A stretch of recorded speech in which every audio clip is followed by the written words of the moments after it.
Hello, my name is Mark, and I'm here to talk about the Hammond Console Resistor, or how to get the signal out of a Hammond console organ into the Leslie speaker. So, long stories abound, but just to try to make this as easy as possible, Hammond and Leslie were separate companies. Their speakers, right up until the 70s, their speakers and organs were always mated together separately. They were done often with kits that were installed into the Hammond to make the output of the Hammond run the Leslie.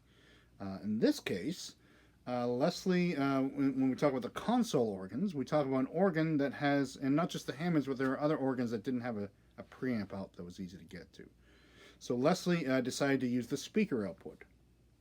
Now the speaker output is all right because these amps that were in the console organs are pretty low wattage, 10 watts ish, or 12 maybe, but and the Leslie itself needs a hot signal because most Hammonds, even the preamps of a B3 can put out 5 watts. 3 to 5, is pretty common. So you need a lot of, it was intended, the first stage of preamping. So if you think of it like on a PA or something, you have a mixer, and then you have your power amp, and your power amp has 2 stages. It has an input stage and then a power stage. So the Hammond was intended, like a guitar amplifier, has 3 stages. It has the first preamp, either in the tube days, a phase splitter, or additional preamping, and then an output. And so it's meant to take a very soft, low impedance signal and turn it up. The Hammond organ is a very hot signal. So the Leslies can run off of the amplifier speaker output if you use a resistor across the speaker output that simulates the speaker load. So that is to say, 8 ohm or 16 ohm resistor. Going to that will dumb down the signal a little and will keep the organ's amplifier happy. It kind of tricks it into believing that there is a speaker hooked up. So Leslie invented this thing they call the console resistor. It was initially, like in the Model 25, a plug-in resistor that you might not have in your Leslie anymore because it could have been unplugged to use a non-Hammond organ or a non-console organ. But the later ones, the 120, the 145, the 147, actually have a switch on them that says console resistor. And that switch should be in the 0 position if you're using a preamp input. But if you're using the output of a console organ, it should be at the 8 or 16 setting.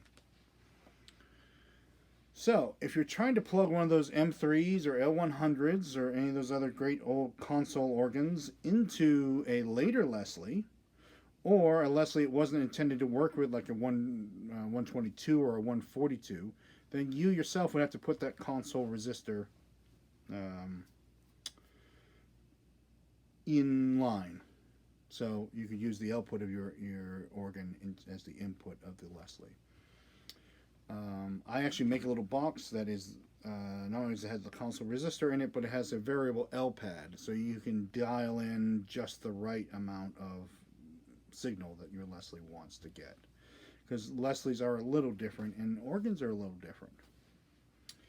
Also, the switch that says soft and normal on the Leslie, that is an output pad. So you can leave that in the soft position, and that would send a softer signal to the Leslie.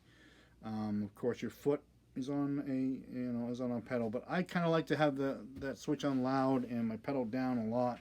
So I think using a pad on the way to the speaker, not the built-in pads, somehow makes me feel like I can really lay into the organ a bit with the draw, yanking a lot of draw bars, But that's just like it's a preference kind of thing. So to summarize, so as I was saying, if you're using if you're using a 900 series, a 9-pin Leslie or an 11-pin Leslie or a contemporary Leslie, then you'll have to get that signal and run it through that resistor yourself. High watts, probably a, like I said, 8, or I often use a 10-watt resistor, 8 or 16. Your resistor should be higher than your speaker values. These all had like the M3 has, but it doesn't really matter. It just needs resistance. It doesn't. You don't have to exactly match it. But what you do have to do is make sure it's one of those huge ceramic high watt resistors. That so it's 8 ohms, like I said, or 16 ohms, but it has to be able to take 10 or 20 watts of power. So I think I just about covered everything. There's probably something I'd forgotten. But we'll have to leave it at that. So hopefully that answers some questions you might have. If you have any more questions, you can leave a comment. I'll try to get to them. If I left anything out, leave in the comments and other people will find your comment. And thanks for watching.